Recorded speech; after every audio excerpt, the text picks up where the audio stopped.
Wake up, YouTube. The new War Thunder roadmap for spring and summer 2024 has dropped. Wake up, honey. The new roadmap is here. So let's dig into it. This is going to be sort of a live look at this roadmap. I have not previewed these roadmap changes, so this could get a little ranty. This is going to get a little rambly. But I'm really excited to see these and check them out. I've gotten to about right here before I was like, man, I should be doing a video on this. So we're gonna go through these almost live together, YouTube. Let's do it. All right, so we're gonna start over here in the first major update of 2024. Um, there will be new game mechanics and gameplay. So let's start here. An aircraft fuel slider within existing constraints. I think this is going to be good. It sounds like they're saying within existing constraints probably means you can pick between like the min fuel and the medium fuel, and but you're not going to go below min fuel. You're probably not going to go above max fuel as it exists today. This is going to be really good for some jets. Like some jets have like 4 minutes of fuel, so you'll be able to go to 6 minutes, 7 minutes, 8 minutes, things like that. I think this is going to be important for planes, props, and jets that have a really min fuel, and I don't think it's going to hurt balance too much because some planes and jets are balanced by their minimum fuel, if that makes sense. Like there's a minimum weight that Gaijin has decided that they must carry into the match. So if you can't go under what is now the minimum fuel currently, this won't break balance. It could give improvements to, like I said, planes that have a very low minimum fuel without external tanks or something like that. They can bump it up a little bit more. So it gives you a little bit of a tweaking here and there without game breaking. I think this is a positive change. Looking forward to it. Solving the issue with the duplicated stock air-to-air missiles and the weapon selector. I don't know anything about this. It doesn't impact me, but sure, good. We're solving issues. Improving synchronization of object destruction on maps. Don't know what that's in reference to, but I'll take it. Minimap enemy aircraft detection zones near aircraft respawn points in ground realistic battles. What I think this is, and this I had read this one. What I think this is because it took me a while to figure out what the hell this was talking about. I think what this is saying is like when you get an enemy in your spawn indicator, I think we're going to get the same thing for the aircraft spawn points in ground RB. So if someone is trying to aircraft spawn camp you, like air spawn camp you in ground RB, you're at least going to be able to see that they're there before you spawn in your plane. I think this will be a very positive change if that's what it is that they're referring to here. New tutorial missions for guided munitions, ARAMs, laser guided, laser. This is all good stuff. Right now, what you have to do is you have to go to YouTube and watch a tutorial video on YouTube, and then go to the test flight and try and figure out if you can get all the controls and everything mapped out on your own behalf. This is a good one. I personally don't use it. I still kind of like my method, but for those that don't want to exit the game and go to YouTube, this is probably a good change. I want to continue to see these. It at least tells you what your current what mappings are. So that's what I mainly use it for. Like, what's the control currently set to? All right, improving the replenishment mechanics and reducing the maximum replenishment time for ground vehicles on capture points. I think this is a good change. We'll see if it gets abused, as people might just camp out on capture points. But at the same time, like, the capture points, I think, could become more important, and a reduction in ammunition replenishment, I think, is a net positive from my experience. There are cases where, like, you're in SPAA and there's so many planes up, you run dry, so you got to get to a capture point, and then it's like a minute to replenish your ammo. I think if you can make it to a capture point and you can sit there safely long enough, I'm okay with it being sped up a little bit here. There are also vehicles like the low sat and other that get that's the low sat just needs to be looked at for its replenishment mechanics in general. All right, moving on. Interface, one of three. So, advanced settings for destroyed vehicles in the kill feed, enabling and disabling the kill feed, displaying nicknames, squadron names, and weapon types. Sure, fine. More customization around the kill feed. I don't see this as a bad thing, nor necessarily a huge thing either.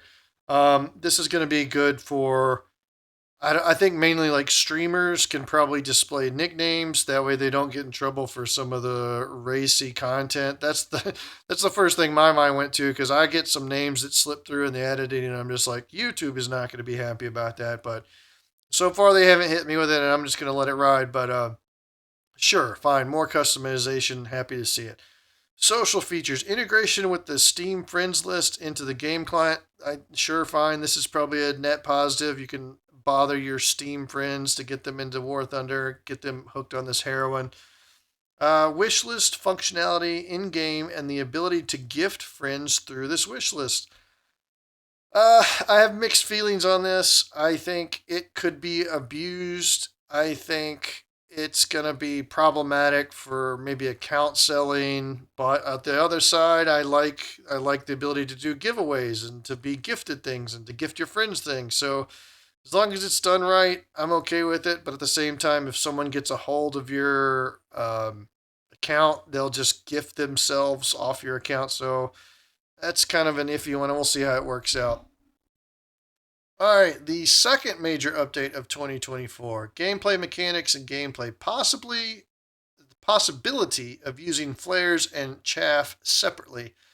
I've seen this crop up as a request. I think it would be a good one. It's getting to be the point at top tier where we're just going through like pre-flaring is such a big deal now, and you really need to be able to handle the threats that are continually emerging in Missile Thunder at top tier.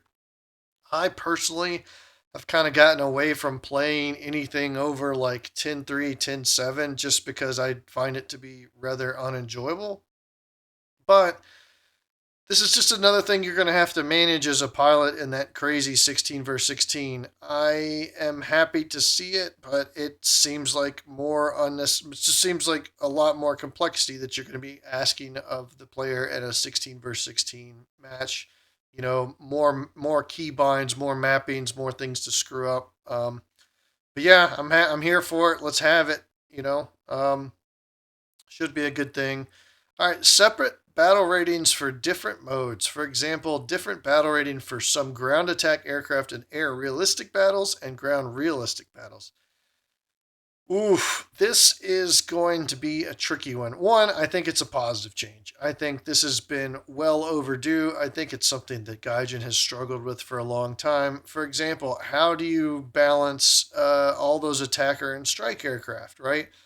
And, you know, attackers and strike aircraft have always been in an awkward place, and I think they have always been over tiered in air RB because their flight performance does not match their ground ordnance options. And so they've always been higher in BR because of the ordnance that they can carry and not what they can actually do in a air realistic battle. Their air realistic battle has always suffered. And also, I think that's mostly what this is going to address. I could see this being rolled out very limited. Like the A10 could maybe go up or go down in air RB, or go up in air RB. I don't know. I think it's going to be difficult. I think they're implementing this change because they have very specific vehicles which they wish to adjust. I hope that it is a very limited number of vehicles they wish to adjust. I see this rolled out broadly, just the sheer number of vehicles that, Gaijin is trying to balance right here. I think we could have some very bad BR changes. So I hope this is intended for your like SU-25s, your A10s, your AMXs, your IL-2s, your IL-8s, uh, your big, heavy, not competitive in air RB craft that just can carry a ton of bombs. I hope they go up in ground RB and they go down in air RB. I'm really hoping they lean more towards going down in air RB rather than going up in ground RB, because CAS is already enough of a problem in ground realistic battles. We don't need to see A10s at 9.3, for example, right? I mean, munitions, TV guided munitions, laser guided munitions, they should keep those aircraft in a higher battle rating and then reduce their battle rating in air realistic battles where it's slowly based off They're or a lot more like, yeah, sure, you can kill AI ground units, but it's mostly can you kill enemy players in what is essentially a deathmatch mode, which is air army. So, all right, moving on. New air conquest missions in the air arcade game mode. Okay, fine. I don't play air arcade much anymore. I'm not even sure what this is really in reference to, but more game modes is a positive.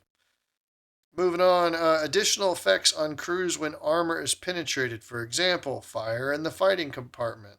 Concussion of weapons operators when armor is penetrated will be based on player voting results. This is another tricky one. I think Gaijin has now introduced spall liners, and rather than sort of rework that mechanic, maybe they're trying to add additional mechanics. I touched on this on SPAA, where I think open and exposed crew are not properly impacted by, say, machine gun fire. Like there should be a morale hit or a performance hit if you know you're in an exposed vehicle and you're being sprayed down by machine gun fire. This sounds like they're focusing more on tanks when tanks are hit and they might concuss the crew or something like that, which I actually kind of like that change if that's what they're talking about. If you concuss a crew, like if you get shot in a tank and a dart rips through your tank, you're not going to behave normally, right? That is going to be a traumatic thing in terms of what the concussion happens on the crew. But if there's a delay in crew action because a dart just ripped through, I think this is maybe a good way to balance light vehicles, because light vehicles where no armor is best armor has been a problem. I see this being a huge impact if that's what they're talking about. Uh, yeah, I am kind of glad they're putting it to a vote, yet at the same time, I think the vote is sometimes a cop out. We'll see. Also, fire in the fighting compartment. I have an updating video where it talks about dealing with fires. The fact that you can ignore them while your tank is burning is not very realistic. So it'll be interesting to see how they handle fire in the fighting compartment. I think the crew should just take damage or something. I'm not sure, but we'll see how these mechanics are implemented. I do think that a concussion could balance light vehicles. We'll see what it is that they're talking about. I'm cautiously optimistic on this. All right, healing of wounded crew members of ground vehicles. I think this is needed. If you have a tank full of red gummy bears, as I've heard it called, where all your crew is red or orange or yellow, you cannot replace that crew at a capture point because they're not quote unconscious. They're just sitting there performing poorly. If they healed over time, and it can be pretty slowly, but if they healed over time, I feel like that would help alleviate that issue where you have highly wounded crew that you can do nothing about. Allow them to heal. That would provide some sort of mechanic to, without completely abandoning your vehicle, or maybe they heal faster in a capture point is maybe what I would like to see. That would be a good balancing mechanic, because right now if you got all red crew but somehow you're still alive, your performance still really suffers for the lifetime of that vehicle, and there's nothing you can do about it. All right, putting this in as a mechanic in a gameplay is kind of odd, but updating crew models by eras and adding character models for modern vehicles, there's nothing about that has to do anything with the mechanics, and very little, very little to do with gameplay. So it's nice that it's coming. It's well overdue for a AAA game that Gaijin wants to have. I think having World War II Italians hanging out on the back of a Leopard, Leopard 4070 is something that the art department should have addressed a while ago. So happy to see this coming, but it's not really a gameplay mechanic. All right, economy. The much uh, delayed and the naysayers were saying, "Oh, this isn't coming. Gaijin just pushed it out, so it's not going to happen. You just wait and see." I'm happy to see them proven wrong. I wasn't saying that they were wrong. Like I believe them given Gaijin's track record. I also believe that it's quite possibly that this fell completely off the roadmap due to um, how Gaijin addressed it and communicated. I'm happy to see it definitely on as a second major update of 2024. I think it is still needed as starting from ground zero in a new nation is kind of it needs a boost. You really need to like it doesn't make sense if you're driving around in you know M1 Abrams in the U.S. tech tree, and then you have to start in World War One French tanks. Let's speed that along. Let's let people get in those new nations. It's going to be good for the lifetime of the game, the health of the game, to allow people to experiment and not feel so trapped in a line that they've invested so much time in. All right, interface ability to place a vehicle into crew slots from the research tree by dragging and dropping it with the mouse.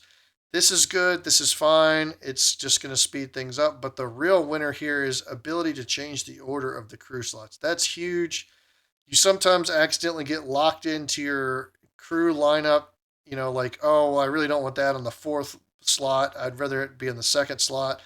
Or it happens to me when you come from air RB to ground RB. I want to move the advanced crew member, like the pilots. I want to move them all the way to the left, and I want to do the ground crew all the way to the right.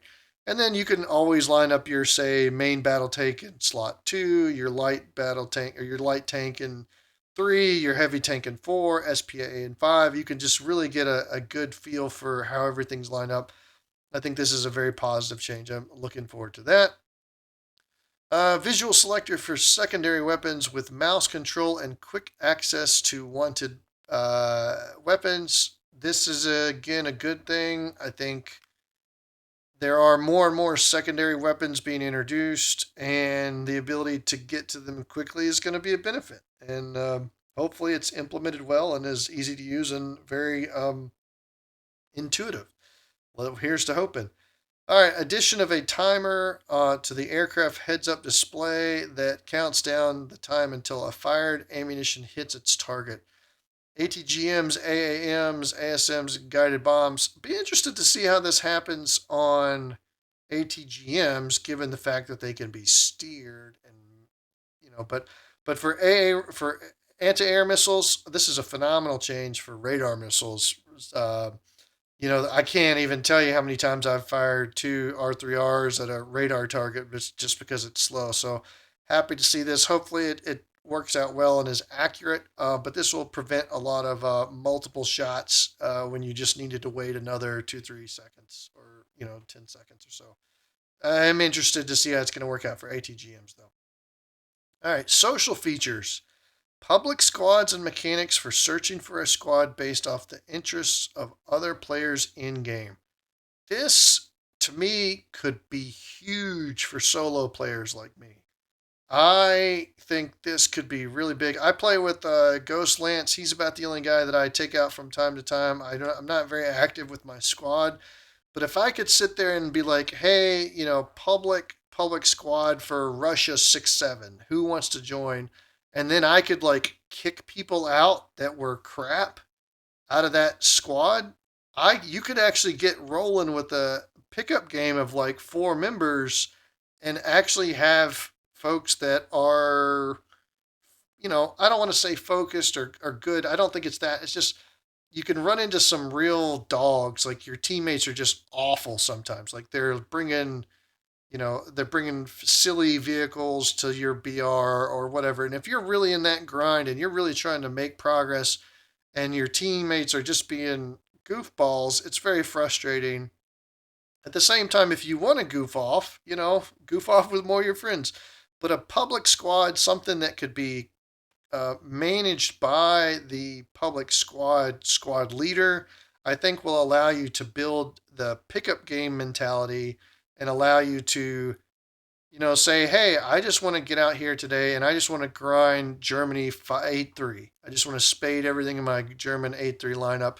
I'm just going to put out there German 8-3, and eventually you could build that public squad up with folks that are focused on building out their lineups or whatever. Like they're trying to do grind, they're trying to do well, and if somebody isn't that good, kick them out or whatever. I mean, not to be a sweat about it, like not to be that guy, but at the same time, if you're taking it seriously and you have a short amount of time that you're playing, I think this is a good way to get public squads of on both sides to where eventually, maybe it ties into their matchmaker eventually. I'm excited to see this. I hope it's more fleshed out and we really see what this is all about because I'm excited about this. All right, summer of 2024. Mechanics, game mechanics, and gameplay. New mechanics for saving aircraft at an exit zone. For aircraft events and ground arcade battles with random rewards and an instant silver lion reward in World War mode. I have no idea what this means. Okay, all right. See, we're doing this live. So, like I said, I think how this is intended is right now in arcade, and I don't play a lot of arcade, but essentially you spawn into, let's say, a Stuka, and you just suicide bomb on the tanks you want to take out, and that's it. Because it's a throwaway vehicle, you don't care about it, and then you jump right back into your tank. This seems to be a way to reward players who save their vehicle and discourage that suicide bombing in ground arcade battles with instant silver lions rewards or random rewards. This is cool. I like this. I don't play a lot of ground arcade battles. Ground arcade battle players, let me know what you think, but this should prevent this or at least reduce the suicide bombing that you see in ground arcade where, oh yeah, I'm popping into a Stuka. I'm in a suicide. It happens at ground RB too, but yeah, this is kind of cool. I think that's an interesting challenge that can be presented to the player if they're looking for that random reward. Be very interesting. Oh wow, a single sentence that means so much to ground RB players and really everybody, but detailed damage model for helicopters. Oh, hallelujah, praise the Lord, passion ammunition. So right now helicopters are basically modeled with a ton of empty space. They don't have a lot of critical components in the model themselves. So you can shoot a dart right through a helicopter and it not do anything because it didn't hit any major component. I think a detailed damage model for helicopters, if that's what this is talking about, that's a huge change and should really help balance helicopters. I think how helicopters are implemented in ground RB in general needs work, but the damage model definitely needs addressing. And this, if that's what this is huge and something everybody should be happy about. All right, ability to control projectile fuse settings in battle, setting the fuse for fragmentation, high explosive, enabling slash disabling radio fuses. This will be for ammunition and fuses that actually had the possibility in real life. Um, wow, talk about a complex thing for little benefit. I hope Gaijin gets this right. It seems like from a dev perspective, it seems like you can screw up a lot of things and maybe unnecessary complexity. Maybe I'm just missing where this is really needed in the game right now, but to me, this is a low priority thing that they should not work on. Again, let me know. Maybe I'm just not thinking of anything. I can't think of any examples where this was, where the it's worth it right now. All right, and then to me, the biggest thing that's got me afraid. I'm going to read this out. Rework APHE shells, changing the fragmentation dispersion pattern, retaining the projectiles head on its trajectory after the explosion occurs will be based on player voting results. This sounds to me like real shatter and ground RB, and I am against it right now. I think if that's what this is talking about, reworking APHE where the projectile head, it, changing the fragmentation dispersion pattern and retaining the projectile's head-on trajectory after the explosion occurs. I don't think APHE is broken. It is powerful, but I just based off how they handled real shatter, I am greatly concerned about this implementation. I could see it being done well, as right now, I think pretty much the projectile blows up inside the vehicle and you essentially knock the whole crew, anyways. But between this and this and this, I am greatly concerned about this change. I will be watching this closely because if they real shatter Ground Arby, I will not be happy. But if they do it well, maybe it'll be a benefit. Not sure. But watch this one because this is high risk right here. All right, construction of replenishment zones and trenches on maps by vehicles with limited ammunition for their main gun. For example, some self propelled guns, ATGM carriers, and air defense systems. That's an interesting sentence. So, construction of replenishment zones and trenches on maps by vehicles with limited ammunition for their main gun.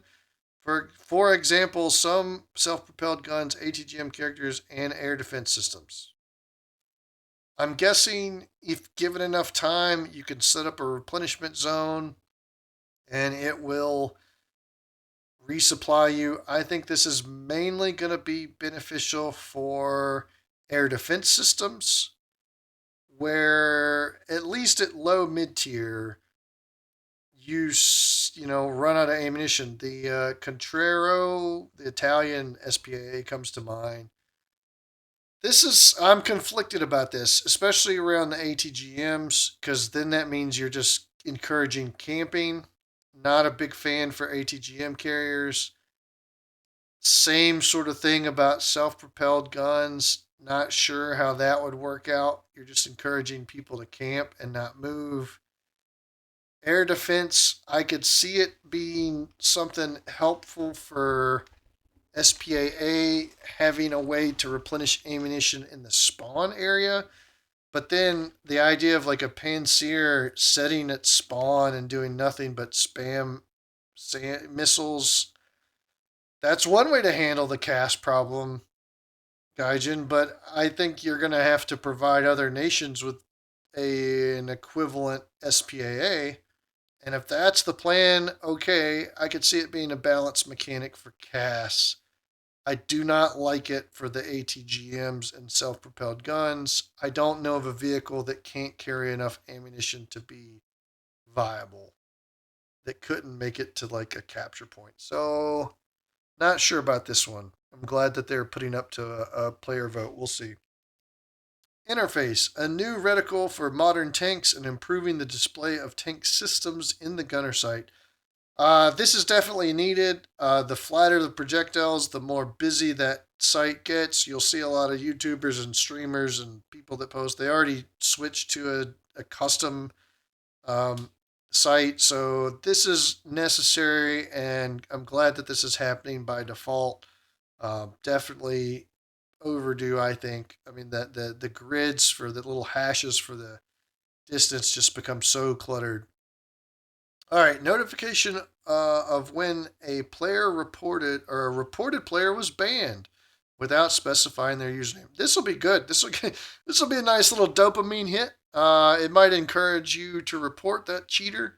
If every now and then when you log into War Thunder, you get a little saying like, "Hey, that guy is banned." I'm all for this. This will be good. I'll take that dopamine hit. You don't even have to tell me their username. I'll know who you meant. All right. Ability to recycle inventory items that are not needed into random items of other types. Ooh, this is awesome. There are so many worthless, wasted wagers. Wagers mostly is what I'm thinking. Orders, yeah, there's a couple like the helps teammates ones that you could recycle. Um, Boosters, I use my boosters, but the wagers is the biggest one that I can think of, or the universal backups for like coastal fleet that I'm never going to use. I think this will be cool. Just watch where you click in your inventory now. All right, social features, customization of the player card window, profile background, profile type, avatar frame, player mini card as a tooltip in the statistics window. Okay, I mean, this sounds like ways for Gaijin to sell you more stuff, which I think cosmetics is a good place to generate revenue. I'll support it. I'd much rather you sell me a profile avatar frame, then introduce some game breaking Uber vehicle. So sure, I'll take it. It'll be it's good. I'll take it. Nice. Improving the destruction replay screen showing the minimap card of the player who destroyed you. Or not the minimap, showing the mini card of the player who destroyed you. This could be a nice little personal FU. this might this might increase some rage quit at the same time. Sure, I'll take it. I think that's pretty cool. We'll see how it actually plays out. I hope I don't get griefed by the same player each time. I'll keep seeing the destruction replay. All right, that's it, guys. This is the off the cuff reading of the roadmap for spring and summer 2024. I haven't even gotten back down to here. It looks like they do go into more detail, but that's just me off the sheet. Let me know what you think down at the comments. Hit that like, subscribe button. I'm going to keep reading, and I might post something in the description if I was just way off. But that was my first read of the image here. And yeah, let me know. Thanks, YouTube.